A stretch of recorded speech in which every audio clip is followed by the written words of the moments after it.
It wasn't nothing hilly like this. It was fairly flat, but it did have a drop off kind of going toward the fence. And on the other side of the fence, here in like a construction business, Yeah. his shop was right like here on the other side of the fence. Mm. And we were, I don't know, 80 feet, 90 feet from the fence. Mm-hmm. He just got where he wouldn't move. Hmm.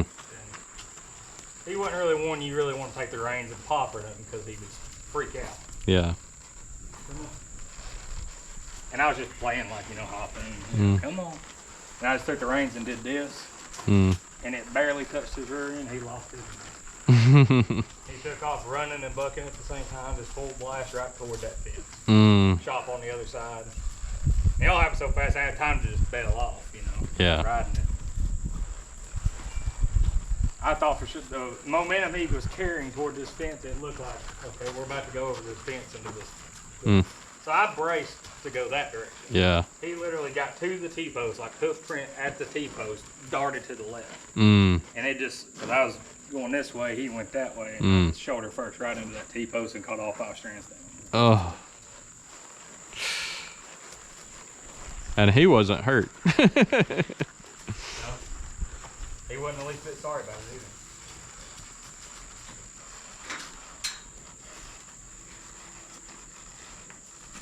It's one thing to always remember. They can be gentle. You do develop a relationship, and they do have feelings. Mm-hmm. But at the end of the day, most of them, if something went sideways, would stomp you on the ground and not feel bad about it. Yeah. So when one's being very, very disrespectful towards you, you have to remember, I have to be the leader of this herd, Yeah. not him. Yeah, I know lots of people are like, oh, no, you don't have to be gruff with them. You have to just be the You horse always wanna be as whisperer. gentle as possible, but as firm as necessary. Right. I mean, Just I'm like not with one kids. For beating one, but he's about to run me over. I'm going to crack a 2x4 over for it. You know what I mean? Yeah. And I promise you, you're probably not going to hurt him. Yeah. Don't let your temper get the best of you and punch one up in the head. You will break your hand. Yeah. Their head is hard as their skull's like that thick. Yeah.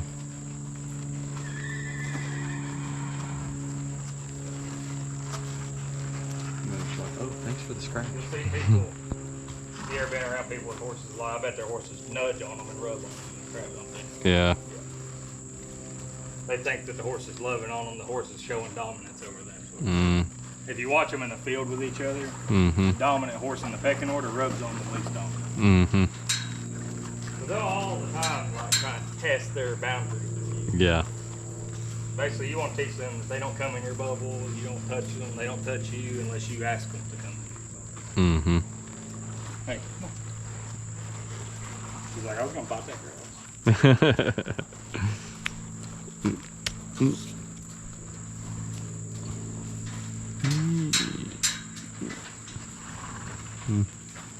Aerial view.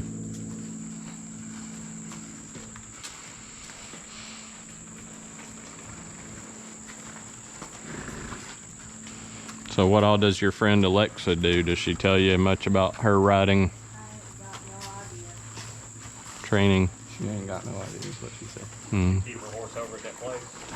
No, she just goes and takes lessons there, so it's not Probably do a her. lot of like English style riding, so they don't have a. That's more like what they call a Western style saddle, kind of like how the cowboys rode. Mm-hmm. And it's a completely different style of riding. They basically, their saddle's almost a pad on the top, little structure to it, and Yeah. the stirrups, and there's a whole different style of riding to doing it. I Di- never cared for it. Didn't you say that she was learning posting or something? Yeah. Right But now. even in Western, you'd want to post too. So what that Yeah. is, so just like you stepping off with a foot, you have a lead leg. So, and just like then they'll have a dominant and non-dominant side, and they'll tend to go lead this way, or depending on which way you turn it. Mm-hmm. So if they start to trot, it's real rough. You'll just be bouncing like crazy. Posting is you get in a rhythm with them. So you find what their lead leg is. You sit down on their lead leg, stand up on the off leg. Mm. And it makes it a whole lot more. Come here. Come on.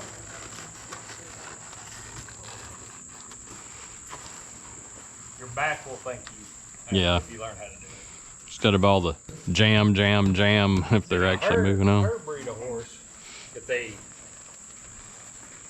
naturally they know how to do it, but as they get older, if nobody ever makes them do it and push them to run and stuff like that, they'll lose it. But this kind of horse, they don't technically trot. They do what they call gaiting. Yeah. And they're like riding in our little rocking chair. You don't have to post on these horses. They pick they'll set their rear end kind of lower, and their front feet, they'll start picking them up like this. And their upper body pretty much just hovers. You're right. Yeah. And then they have what they call racking horses. They are very similar, except they don't sit down in the rear end. Yeah. Their feet don't come very high off the ground. They just move them really fast.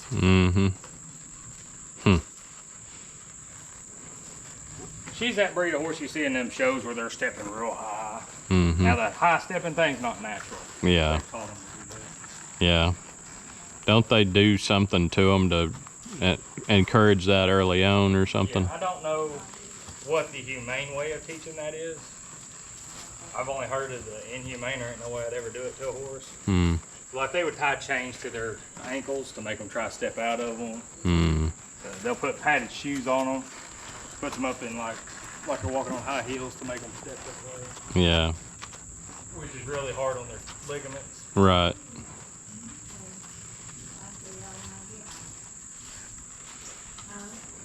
And then, come on. She's probably getting tired and hot. Probably says, I want a drink. Are you about done? She goes, eh. I don't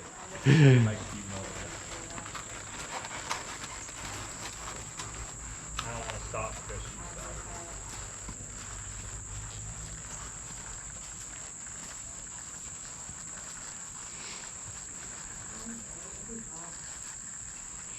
There's just little things. I think people overcomplicate the horse training thing sometimes. Some people are really good at it. A lot of it is just horse nature. If you understand how a horse's brain's working, which is very simple. Yeah. For one, they're a prey animal, so that's why they have a hard time teaching them to load them in trailers. It's not natural for a horse to walk. Okay. It looks like a You can cage. turn it red off. light on it. Yeah, it's probably dead. Yeah. So just do that. I'm gonna go put it in the truck. Okay. Horses want to stay in the open, that way they can see around them. Because technically, if I'm standing right here, I mean, she can probably see this, but they cannot see dead in front of them, and they cannot see directly behind them. That's why They they can get so see- spooked when things disappear behind them. Yeah. That's why you'll see them slightly turning their head. I mean, it doesn't take much. Just Yeah, like that. Now that. she can see all the way behind her. Yeah. It's kind of weird. I didn't know it until I was taking veterinarian science in high school. I mean, I guess I knew it, never really noticed it. Yeah. All prey animals, eyes are kind of on the side of their head. Right. All predator animals are on the front. Right.